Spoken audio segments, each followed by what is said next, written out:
Hoje, nesse vídeo, irei falar sobre a divindade de Jesus Cristo no Antigo Testamento. Irei fazer uma série de vídeos defendendo a eternidade de Cristo, a divindade de Cristo, a adoração de Cristo, tudo no Antigo Testamento, tá? Textos ali que são profecias messiânicas, que se fala de Deus, mas aplica-se ao Messias. Se o Messias é Deus, como explicar fatores de texto que vou apresentar aqui nesse vídeo? Bem-vindo ao canal Para Que Teologia, e hoje trataremos sobre a divindade de Jesus. O primeiro texto que temos aqui é o texto de Isaías 35:4, que diz: Dizei aos desalentados de coração, sede fortes e não temas, eis o vosso Deus, a vingança vem, a retribuição de Deus. Tá? Esse texto aqui, ele é realmente um texto do profeta messiânico Isaías, né?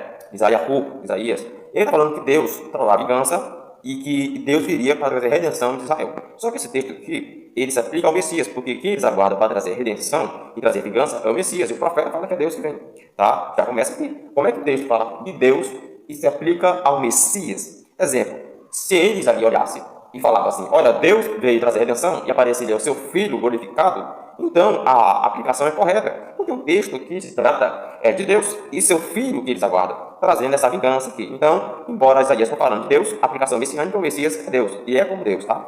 Continuando, Oséias 13:4 diz o seguinte, ele vem e vos salvará. Esta implícita salvação eterna da alma é garantida aos que crerem nele como seu Salvador. Ele diz, portanto, não há Salvador senão eu. O nome pessoal que nós aqui, eu.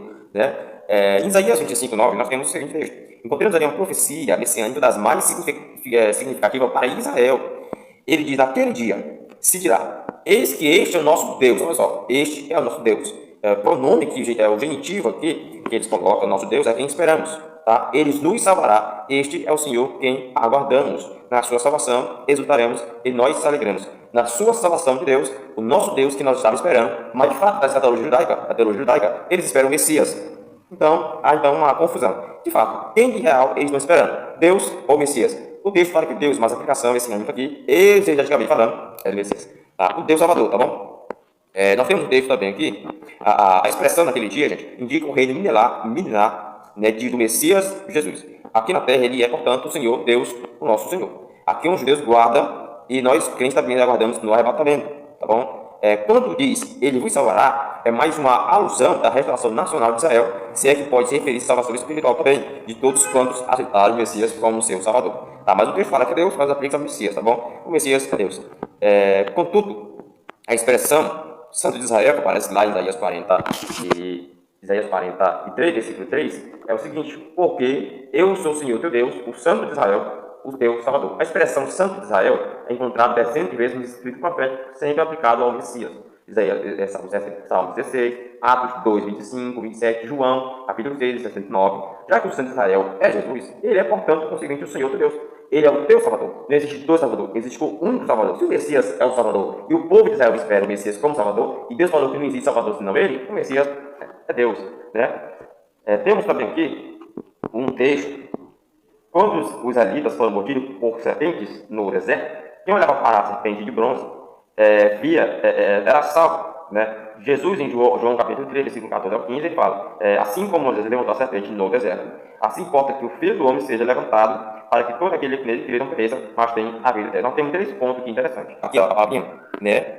Maciar, Messias, bom, nós temos o texto hebraico aqui, e nós temos na gramática o valor numérico, nós temos o valor numérico aqui, ó, o valor numérico da palavra ungido, que é o mesmo que de absoluto, né, aqui, ó, de absoluto.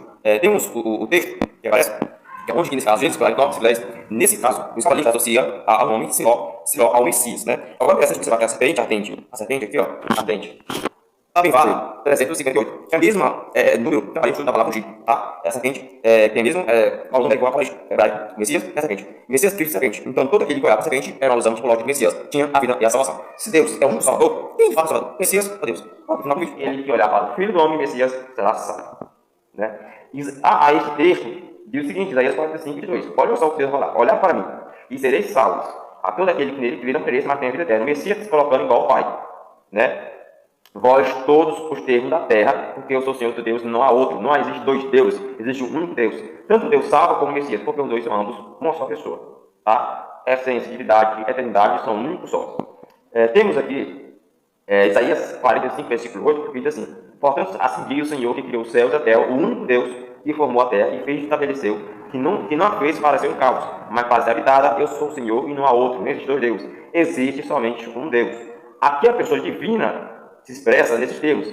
Indubitavelmente, o Messias, para saber se isso é verdade, basta prosseguir na leitura até o versículo 23, onde ele próprio declara: diante de mim se dobrará todo o joelho e toda a língua confessará. O apóstolo Paulo escreveu a Filipenses, informa que esse ser divino, diante de quem todo o joelho se dobra, toda a língua confessa, é Jesus. Filipenses 2, 10, 11. Visto que o Messias, Jesus, é quem está falando no texto acima, ele é, portanto, o seguinte, o único Deus.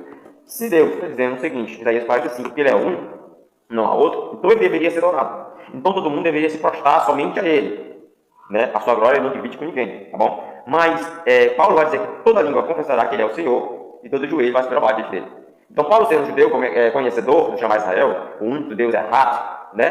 Paulo foi para cima, porque está colocando Jesus na igualdade de Deus, né? E continuando, no versículo 21, 22, diz ele: ainda a respeito de si mesmo, Deus justo e salvador, não há além de mim, portanto eu sou Deus e não há outro. Isaías 44, versículo 6, lembre-se: assim diz o Senhor, rei de Israel, seu Redentor, o Senhor dos Exércitos, eu sou o primeiro e o último, além de mim não há outro Deus. Não existe dois deuses, existe um Deus.